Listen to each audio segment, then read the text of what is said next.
One, two, three. Here we go. Assalamualaikum warahmatullahi wabarakatuh.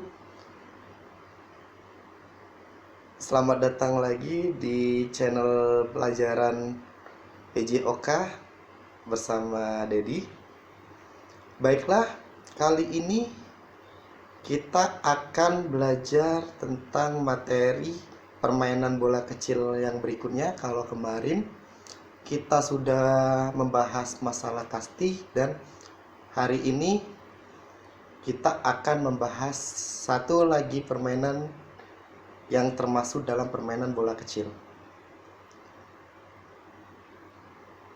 Pada video kali ini,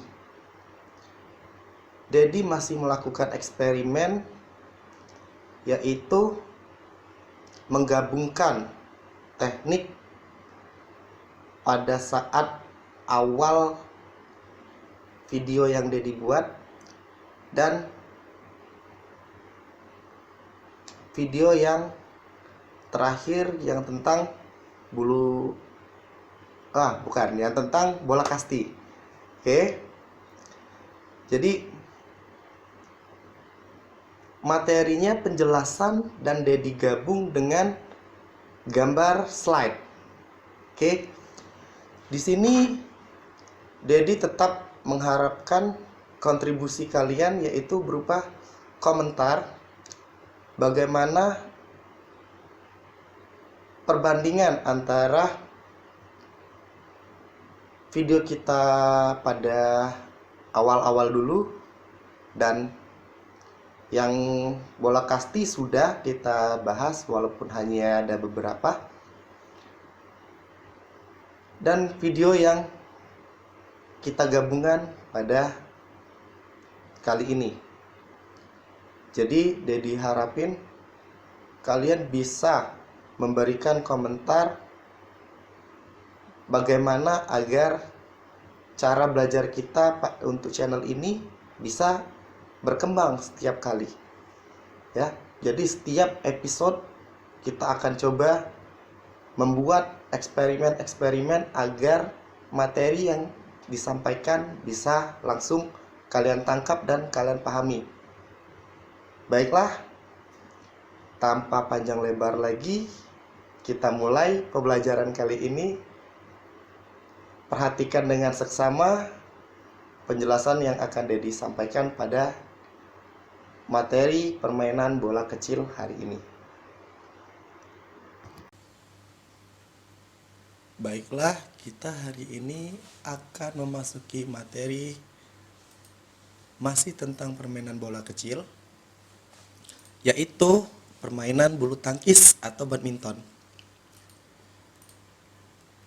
Definisinya atau pengertiannya, bulu tangkis atau sering disebut juga dengan sebutan badminton ini merupakan suatu permainan olahraga yang cara bermainnya dengan menggunakan alat yang disebut dengan raket, dan cara memainkannya dimainkan oleh dua orang untuk permainan tunggal, berarti 1 lawan 1, dan 4 orang untuk permainan ganda, yaitu 2 lawan 2, yang mana keduanya akan saling berlawanan. Sejarah dunia ini Dedi sengaja buat secara singkat ya, karena kalau Dedi buat semuanya itu akan memakan waktu atau memakan durasi yang lebih lama dari ini. Permainan olahraga bulu tangkis ini belum pasti ditemukan di mana awalnya, siapa yang memainkannya, dan negara mana. Tetapi di sini ada kemungkinan permainan ini berkembang pada Mesir kuno sekitar 2000 tahun yang lalu. Tapi juga disebut-sebut di India dan Republik Rakyat Tiongkok atau di Cina. Di Cina sendiri, permainan yang disebut Xianqi yang melibatkan penggunaan kop tanpa raket, tapi menggunakan kaki. Nah, tujuan atau objek permainan tersebut agar kok tadi tidak sampai menyentuh tanah. Jadi bila kok menyentuh tanah, itu dinyatakan kalah. Dan seiring dengan berjalannya atau perkembangan permainan bulu tangkis, juga dikenal luas oleh masyarakat pada abad pertengahan di Inggris, yaitu permainan tradisional anak-anak setempat yang bernama battledore dan shuttlecock. Di awalnya, orang hanya kenal nama badminton yang merupakan sebuah rumah atau istana yang berada di daerah Gloucestershire. Itu letaknya sekitar 200 km sebelah barat dari kota London di Inggris. Badminton House merupakan nama dari istana tersebut yang menjadi saksi sejarah permainan bulu tangkis yang sangat digemari oleh semua orang. Di sini ada fakta menariknya, yaitu pemilik istana tersebut bernama Doug Bedford. Dia bukan orang yang menciptakan permainan badminton. Jadi, badminton hanya sebuah nama tempat yang didapat dari bangunan tersebut. Dikarenakan di situ merupakan awal mula permainan badminton dimainkan. Olahraga bulu tangkis diciptakan oleh petugas tentara Britania atau Inggris yang ada di Pune. Itu ada di India pada abad ke-19. Nah, pada saat mereka menambahkan jaring dan memainkannya secara bersaingan, kemudian para tentara membawa permainan tersebut kembali ke Inggris pada tahun sekitar 1850-an, dan pada 1877 rancangan peraturan pada permainan ini pertama kali ditulis oleh klub badminton Bath. Selanjutnya pada tahun 1893 Asosiasi Bulu Tangkis Inggris dibentuk, dan juga kejuaraan internasional pertama tahun 1899 dengan nama kejuaraan All England. Sekarang kita masuk ke sejarah bagaimana permainan ini bisa masuk ke Indonesia. Dari beberapa literasi atau literatur, Dedi menemukan suatu buku ya, yaitu buku bulu tangkis dasar karya Dedi Yuliawan pada tahun 2017. Bulu tangkis datang ke Indonesia bermula pada daerah jajahan Inggris di Malaysia dan Singapura. Nah, permainan ini masuk di Indonesia di wilayah Sumatera pada tahun 1930. Ada juga yang langsung dibawa ke Jakarta. Pada tahun 1933, perkumpulan bulu tangkis sudah ada di Jakarta. Yang populer yaitu Batavia's Badminton Bond dan Batavia's Badminton League. Awalnya mereka berdiri sendiri-sendiri. Nah, kemudian mereka berinisiatif untuk bergabung menjadi satu dengan nama Batavia's Badminton Unie. Itu bahasa Belanda. Pada tahun 1934, terdapat kejuaraan di Jawa Barat dan sekitar Pulau Jawa. Nah, pada waktu masa kependudukan Jepang tahun 1942, bulu tangkis berkembang secara pesat karena suasana anti barat yang diciptakan oleh Jepang. Persatuan Bulu Tangkis Seluruh Indonesia atau PBSI dibentuk pada 5 Mei 1951 di Bandung. Pada pertemuan tersebut tercatat sebagai Kongres pertama PBSI. Dengan adanya kepengurusan tingkat pusat, maka kepengurusan tingkat daerah atau provinsi menjadi cabang yang merubah atau berganti nama menjadi Pengda atau pengurus daerah. Sedangkan untuk pengurus cabang itu berarti di kabupaten atau di Kota Madia hingga akhir bulan Agustus 1977 ada 26 Pengda pengurus daerah ya di provinsi,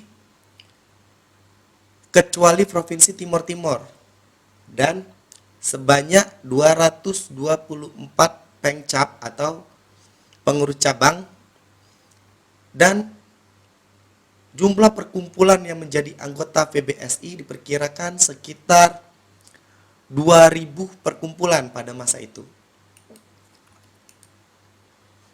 Sekarang kita akan masuk ke perlengkapan ya, Nak ya, ke perlengkapan. Ya, perlengkapan yang dibutuhkan pertama kali yaitu raket.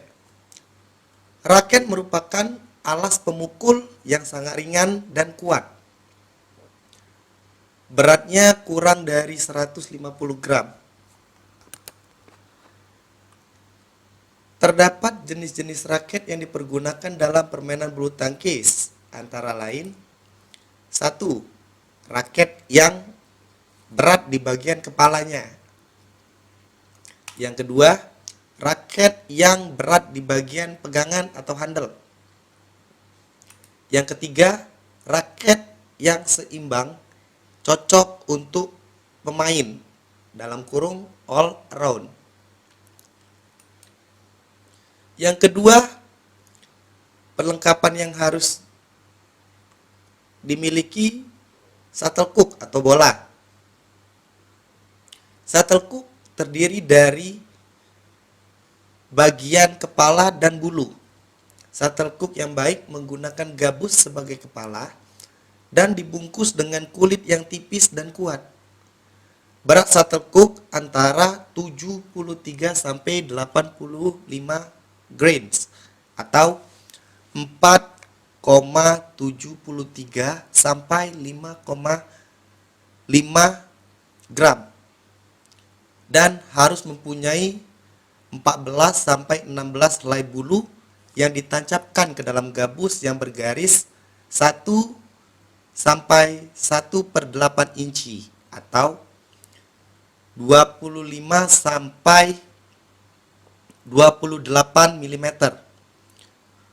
Bulunya harus berukuran 64 sampai 74 mm dari ujung atas sampai ke bagian bawah yang rata pada gabus. Garis tengah atau diameter bagian shuttlecock itu harus 54 sampai 56 mm dan harus diikat dengan benang secara kuat atau bahan lainnya yang bisa menahan gabus tadi.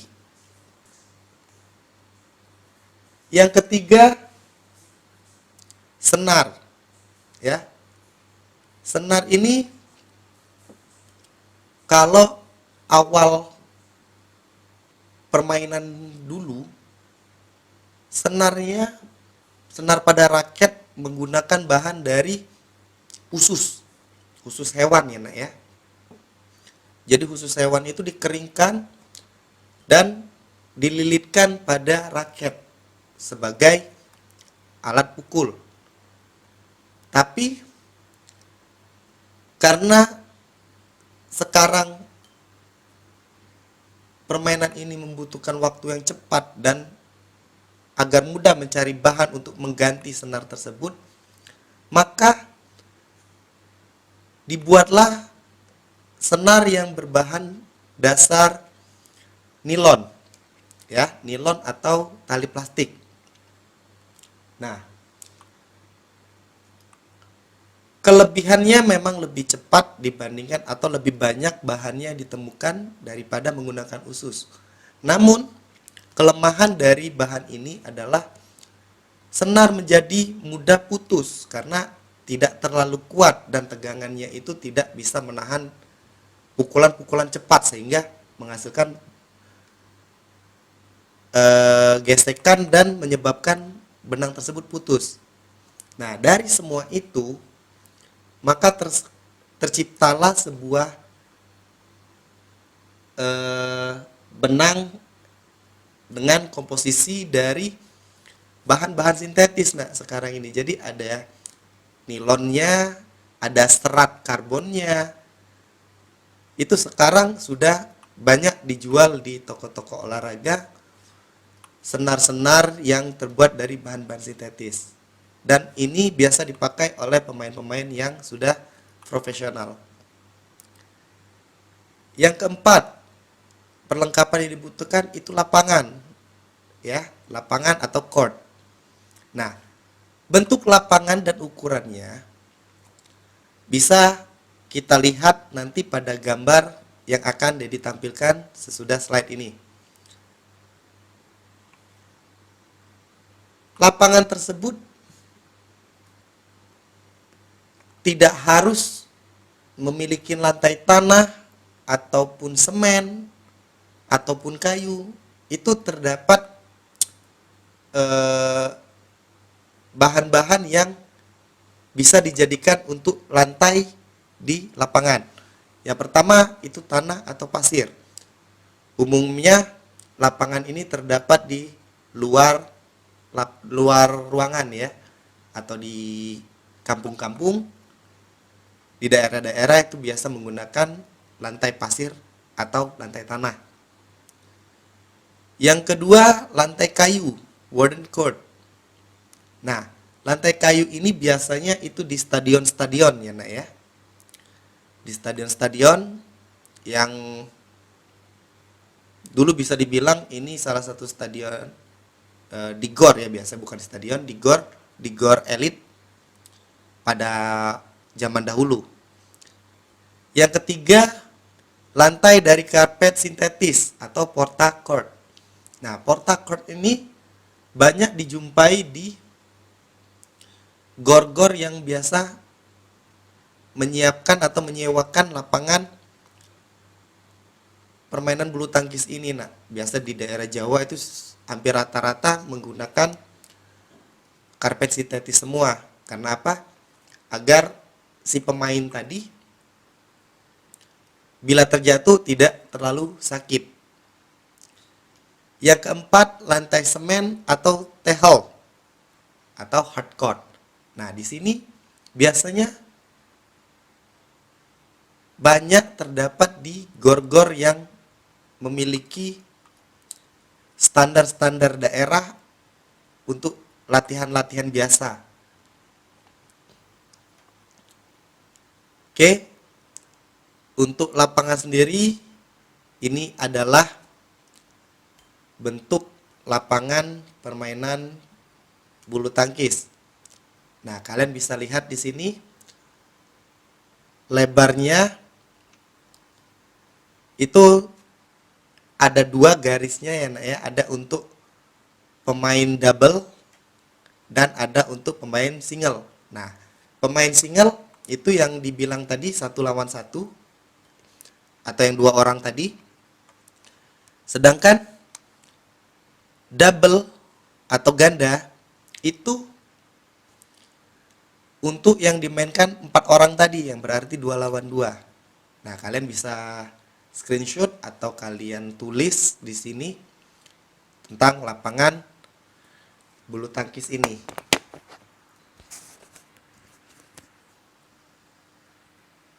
Itu tadi penjelasan tentang permainan bulu tangkis. Untuk sejarah dunianya itu Dedi persingkat ya, karena kalau kita ceritakan seluruhnya akan memakan waktu yang sangat panjang. Untuk di Indonesia juga udah dipersingkat. Itu sudah dari beberapa referensi atau beberapa literasi yang Dedi cari, bukan hanya di buku paket kita saja, nak. Jadi kalau kalian kurang puas, kalian bisa cari lagi di search engine internet kalian, itu tentang materi bola bulu tangkis ya, materi tentang bulu tangkis. Nah, untuk video ini Dedi hanya membatasi sampai dengan perlengkapan umum ya, nah, dengan perlengkapan umum, dan belum memasuki untuk teknik memukul ya, teknik bermain, dan pelanggaran atau peraturan-peraturan yang ada di permainan bulu tangkis atau badminton ini. Itu bisa kalian saksikan di video berikutnya ya, di video berikutnya. Kita nanti akan mencoba dengan hal yang baru lagi. Tapi bila kalian mengatakan, "Dad, ini sudah bagus," kita akan teruskan video seperti ini. Nanti Dedi akan beri kalian kejutan di video kita yang akan Dedi rahasiakan kapan tayangnya, tapi tetap masih berkaitan dengan pelajaran kita. Kalau yang sekarang atau yang kemarin mungkin kalian bosan, kenapa Dedi selalu berada di dalam ruangan terus. Nanti akan ada sesi di mana Dedi akan membuat video di outdoor atau di luar ruangan, dan apa isinya kalian akan lihat bagaimana olahraga itu membutuhkan skill, daya imajinasi, kreativitas untuk membuat olahraga menjadi menyenangkan dan bisa dinikmati di mana saja. Dedi ingatin sekali lagi, jangan lupa kasih masukan ya, saran-saran atau kritik bisa kalian tulis di komentar di bawah. Dan bila kalian menganggap video ini bagus, kalian bisa kasih like, dan yang belum subscribe, kalian harus subscribe channel ini agar kalian tidak tertinggal materi-materi yang kita bahas. Baiklah, kita akhiri pertemuan kita pada hari ini. Kita akan update, Dedi ingetin, kita akan update setiap hari Senin dan Kamis jam 12 siang. Kalau kalian langsung menonton di channel ini, kalian bisa langsung kasih komentar di live chatnya ya, live komennya kalian bisa ini. Jadi kalian sambil nonton, kalian bisa langsung komen di sana. Dedi akhiri. Assalamualaikum warahmatullahi wabarakatuh.